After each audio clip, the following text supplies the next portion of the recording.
Hello, ako nga pala si Jan, OFW dito sa bansang Taiwan.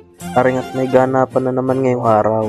Ayan nga't naggagayak na naman ng mga rekado ang mga yan. Ay pagka ganyan ay alam na alam ko na agad. Aring at birthday ng ating kaibigan na iyan. Oh, shoutout sa iyo. Happy birthday, Madam Jessa. Sana'y bigyan ka pa ng maraming blessings para kami lagi mong mailibre. Kagabi nga ay Christmas party ng company namin. Tapos ngayong umaga ay birthday naman ng kaibigan nating Are. Abay, walang tigil na okasyon Are. Next year na lang siguro ako magdadiet. Kita nyo gayan si Boss Gio, sanay na sanay manulungan. Kapag may birthday yan, binyagan, ay suki-suki ho Are. Dini naman ho sa kabila ay ang ating chef. Walang iba kundi si Daddy Joe. Ipagyayabang ko ho sa inyo, sa sarap po magluto na yan. Ay miski ho toyo, pag inyong natikman ay mapapatalon ka sa patag. Garni ho dini sa amin kapag ka may birthday yan. Magluluto lang ho ng kauntit, magsasalo-salo na lang. Are nga ho't nakapaligo na at nakapagbihis na. Ay outfit check. Man. Oo. Parang lumambot lang ng kaunti. Ako nga ay inusap ng ating kaibigan na siya ay samahan ko at may titingnan lamang. Ay di ko naman alam kung saan.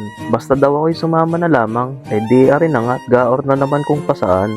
Dini nga ho pala sa dorm namin, masabi ko lang sa inyo. Ay talaga hong napakalayo sa bayan. Kung baga ho diyan sa atin sa Batangas ay bukid na ho Are. Ay kahit ikay magpapalahaw din ay walang makakarinig sa iyo.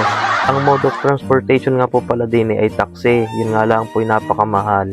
Iyon ho yung mga private car ho dito na tinatawagan na lang ho namin kapag kami ho yung nagpapahatid. Hindi ko na lang ho nabidyohan pero kami ho ay sumakay sa taxi. Ay palabas pala ang ay 300 na agad. Dini nga ho pala kami nagpahatid sa train station ng Chunan. Pareho ang pinakamalapit na train station ho dito sa amin. Kaya ho dito ho kami lagi nagpapahatid. Ang sasakyan nga ho pala namin dito ay train number 2154. Yun nga lang ho'y pang alas 11 pa. Maiba ho ako sa inyo.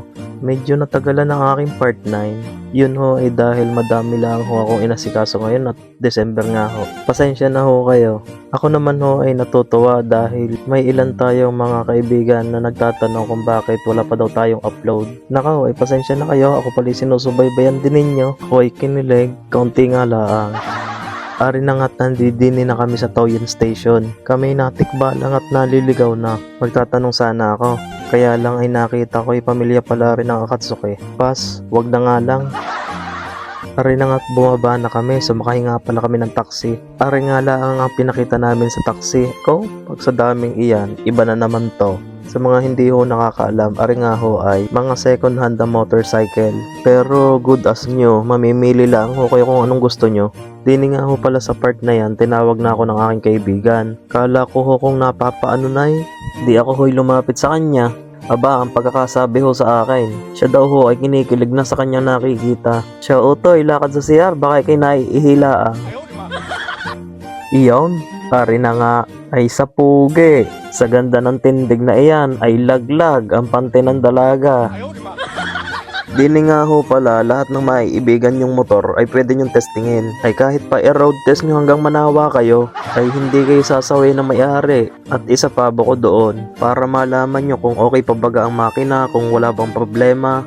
Alam nyo gaho, kung hindi nyo na itatanong, bata pa lang ho, ako'y sadyang mahilig na ho ako magmotor. Aywan ko baga nga, basta ho kapag ka ako'y nakaalapaw na, mayroon hong kaligayahan na hindi mo may paliwanag ba, na kahit kailan hindi ko nakita sa kanya. Aray ko, ano ga? Ikay dumali ka na naman. Basta, hindi ko gaho alam kung ako lang ho baga nakakaramdam noon. Yung happiness, yung excitement, basta ho, halo-halo na pagka ako'y nakakagala kung saan-saan at nakakalitar. Basta ho, sobrang saya, yun na yun. Dini ho, lahat ho na nakikita kong medyo maganda sa aking paningin ay sinakyan ko. Sa kisig nga din naman ang puting NMAX na rin. Kaya nga laki ang puso natin ay nasa manual. Ay, yan na nga, sinakyan na ni Giliw. Aba, ay kita nyo gayan, pag sa kisig. Simula rin ang nakita ko hanggang sa sinakyan ko ay talagang hindi na ako mapakali. Ay ito na. Ari nga po palang motor na ay Yamaha R15. Single displacement, 4 valves, 155cc. Single overhead cam.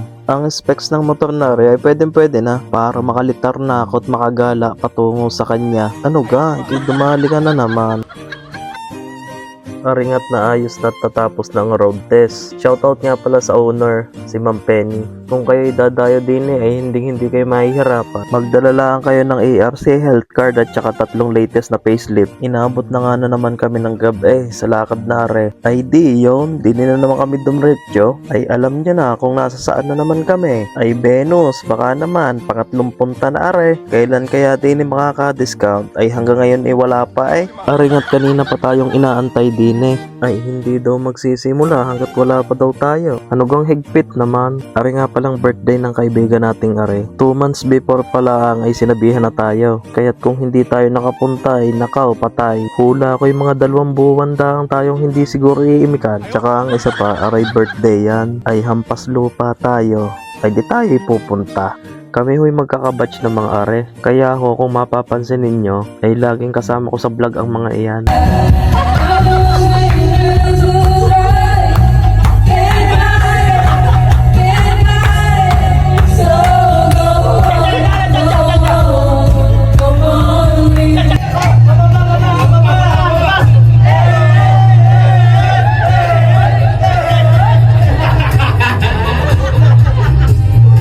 Ay paano ho, hanggang din na lang ho are. Merry Christmas. Paki-comment naman kung hanggang saan nakaabot ang video ko. Salamat.